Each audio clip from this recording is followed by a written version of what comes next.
Video शुरू करने से पहले मुझे कमेंट करके बताइए कि आप कितनी बार पबजी अनइंस्टॉल किए हो और फिर से इंस्टॉल किए हो।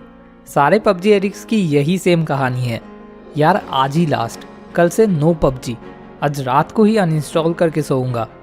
अगले दिन फिर सुबह उठते ही दोस्त का फ़ोन, अरे यार पबजी में आना, आज तो हमें चिकन डिनर पाना ही पाना है। बस फिर से इंस्टॉल करके खेलना शुरू। तो ऐसा क्यों होता है? क्यों इतने कोशिश करने के बाद भी हम हमारे कुछ एडिक्शन से किसी भी तरह से बाहर नहीं निकल पाते? और अगर निकले भी, वो भी कुछ दिन के लिए, कुछ दिन बाद फिर से उस ट्रैप में जाके फंस जाते हैं। तो इससे बचने का क्या सच में कोई तरीका है? तो जवाब है हाँ है। और मैं इतना जोर दे के कह रहा हूँ कि तरीका है क्योंकि एक वक्त था जब मैं खुद एक गेम एडिक्ट था। एक वक्त था जब मैं शायद दिन में करीब 10 से 12 घंटे भी गेम खेलता था, लेकिन मोबाइल गेम नहीं, पीसी गेम। आप में से कौन कौन पीसी में फीफा खेलते हो? तो मैं मेनली फीफा गेम का ही एडिक्ट था। और जो लोग फीफा खेलते हैं उन्हें ये बात बहुत अच्छे से मालूम है कि ये गेम कितना ज़्यादा एडिक्टिव है। यहाँ तक कि मैं इतना ही ज़्यादा एडिक्ट था कि इसे लेके मेरी गर्लफ्रेंड के साथ मेरा हमेशा लड़ाई चलता रहता था।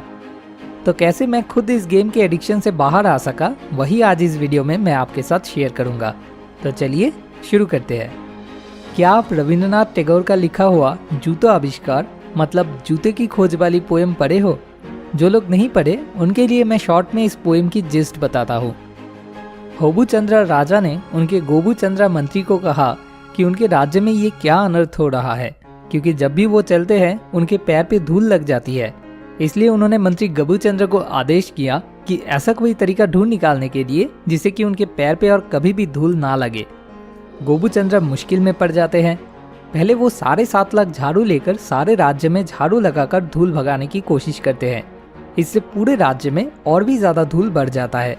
इसके बाद गोबू चंद्र सारे राज्य में पानी डालकर धूल मिटाने की कोशिश करते हैं, जिस वजह से पूरा राज्य कीचड़ ही कीचड़ हो जाता है।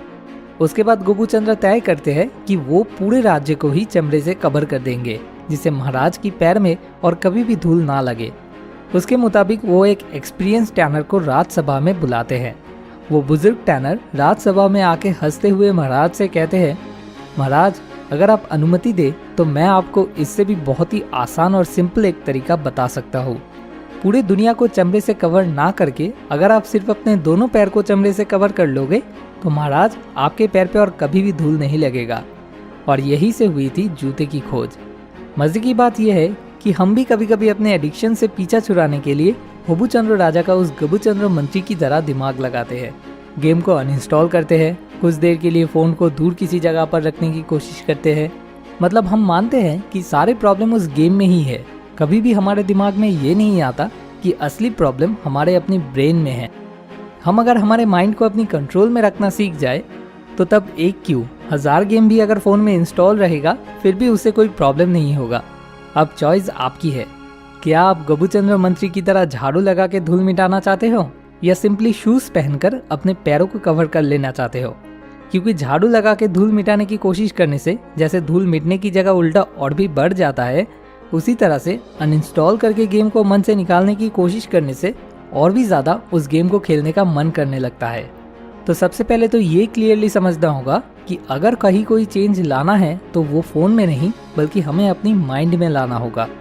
उसके लिए आप क्या कर सकते हो? मैंने जो किया था वही मैं आपको बता रहा हूँ।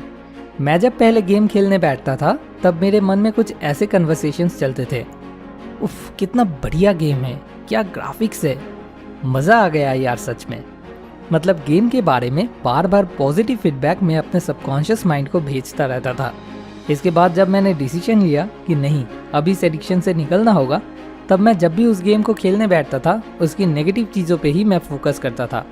और तब मेरे मन में कुछ ऐसे टाइप के कन्वर्सेशंस चलते थे, क्या बेकार गेम है, सब प्रोग्रामिंग किया हुआ है। नहीं तो ये कैसे पॉसिबल है कि जब भी मैं एक गोल से आगे रहता हूँ तभी बिल्कुल 90 मिनट में आके ओपोनेंट स्कोर कर देता है। बेकार समय की बर्बादी है।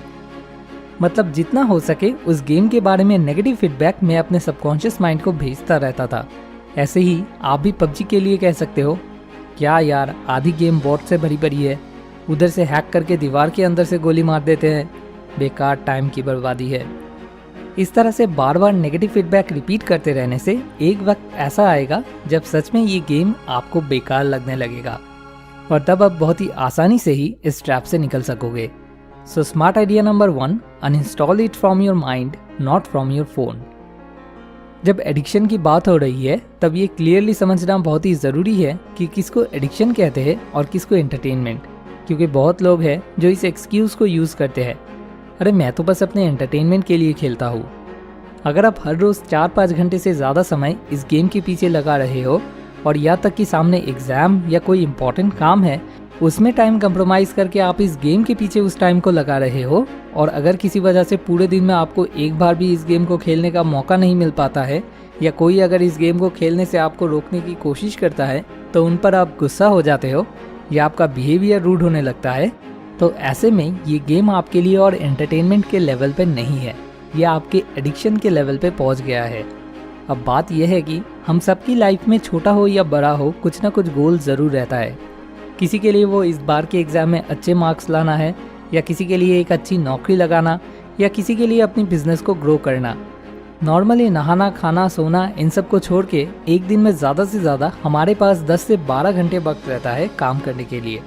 वहाँ से अगर आप 4-5 घंटे मतलब अपनी 1/3 टाइम इस गेम के पीछे इन्वेस्ट कर देते हो तो एक बार सोच के देखिए, आज से 5-7 साल बाद जब आप आपकी लाइफ के गोल से बहुत दूर चले जाओगे और देर तक एक जैसे बैठे रहकर गेम खेलने की वजह से गर्दन और कमर में दर्द होना दिखाई देने लगेगा, तब आपका फ्यूचर सेल्फ आपको कैसे कैसे गाली देगा। अपने मुंह से तब गाली सुनने में अच्छा लगेगा कि जब वक्त था तब पूरे दिन पबजी खेल के बिता दिया, तब अगर दिन में उस 4-5 घंटे किसी काम में लगाता तो आज लाइफ बिल्कुल ही अलग होती। तो जिसे कि वो अफसोस से भरे हुए दिन ना देखना पड़े, उसके लिए आपको ही डिसीजन लेना होगा, क्योंकि रियलिटी यही है, सिर्फ मैं ही क्यों, चाहे कोई भी आके आपको क्यों ना समझाए, जब तक ना आप अंदर से फाइनली इस गेम की एडिक्शन से बाहर निकलने की डिसीजन नहीं लेते हो, तब तक किसी भी तरह से आप इस एडिक्शन से बाहर नहीं निकल सकते। आपका ये डिसीजन लेना ही सबसे इम्पॉर्टेंट है, और ये आपके अंदर से तभी आना पॉसिबल है जब आप खुद इसके भयानक फ्यूचर को रियलाइज कर पाओगे। So smart idea number 2, talk to your future self. क्योंकि आप अभी भी इस वीडियो को देख रहे हो, बंद करके निकल नहीं गए, इसलिए ये प्रूफ करता है कि अंदर ही अंदर कहीं ना कहीं आप सच में इस एडिक्शन की स्लेवरी से आज़ाद होना चाहते हो। मतलब आपके अंदर रिग्रेट की फीलिंग ऑलरेडी थोड़ा थोड़ा करके दिखाई देना शुरू हो चुका है। मतलब आप उस स्टेज में पहुंच गए हो जहाँ पे गेम खेलते वक्त मज़ा आता है, लेकिन बंद करने के बाद रिग्रेट फील होने लगता है कि अब और नहीं खेलूंगा सोचा था, लेकिन फिर से मैं ट्रैप में फंस गया। तो अच्छे से ऑब्जर्व कीजिए, ये गेम अभी और शुरू की तरह आपके लिए खुशी की सोर्स नहीं रहा, ये अब आपके लिए खुशी से ज़्यादा रिग्रेट की सोर्स बन चुकी है। तो बेवजह एक रिग्रेट की सोर्स साथ लेके घूमने का क्या फ़ायदा। और सबसे बड़ी बात, क्या आप जानते हो ये जो गेम्स या फेसबुक, व्हाट्सएप की तरह एडिक्टिव चीज़ें हैं, ये सारे कंपनीज करोड़ों रुपीस खर्च करते हैं सिर्फ ये रिसर्च करने के लिए कि कैसे उनके प्रोडक्ट्स और भी ज़्यादा एडिक्टिव बनाया जाए, जिससे कि हम आप जैसे कंज्यूमर्स उनके अलावा एक दिन भी गुजार ना सके। क्योंकि प्रोडक्ट्स जितना एडिक्टिव होगा, कंपनी का उतना ही ज़्यादा फ़ायदा होगा। इससे उन लोगों को कोई फ़र्क नहीं पड़ता कि इससे हमारी लाइफ में पॉजिटिव या नेगेटिव इफेक्ट पड़ता है। उन लोगों को सिर्फ रेवेन्यू जनरेट करने से मतलब है, और हम आप जैसे कंज्यूमर्स इन लोगों के ट्रैप में चूहे की तरह फंस जाते हैं। अब चॉइस आपकी है, क्या आप इन लोगों की ट्रैप में चूहे की तरह फंस के बाकी की ज़िंदगी अफसोस करके बिताना चाहते हो, या इस ट्रैप से बाहर निकल के एक healthy and happy life lead करना चाहते हो। सो smart idea number 3, observe carefully, is it pleasure और रिग्रेट। तो चलिए आखिर में एक बार इन 3 स्मार्ट आइडियाज़ को देख लेते हैं। नंबर 1, गेम को फ़ोन से अनइंस्टॉल ना करके पहले अपने मन से अनइंस्टॉल करने की सोचिए। नंबर 2, आपका फ्यूचर सेल्फ इस वजह से फ्यूचर में आपको कैसे कैसे गाली देने वाला है वो सोचिए। नंबर 3, ध्यान से देखिए, क्या ये अभी भी आपके लिए खुशी की सोर्स है या फिर अफसोस के सोर्स में बदल चुका है। जैसे कि किसी ने कहा है, before you can break out of prison you must realise you are locked up. मतलब किसी भी जेल से निकलने के लिए सबसे पहले ये समझना ज़रूरी है कि आप वहाँ पे कैद हो।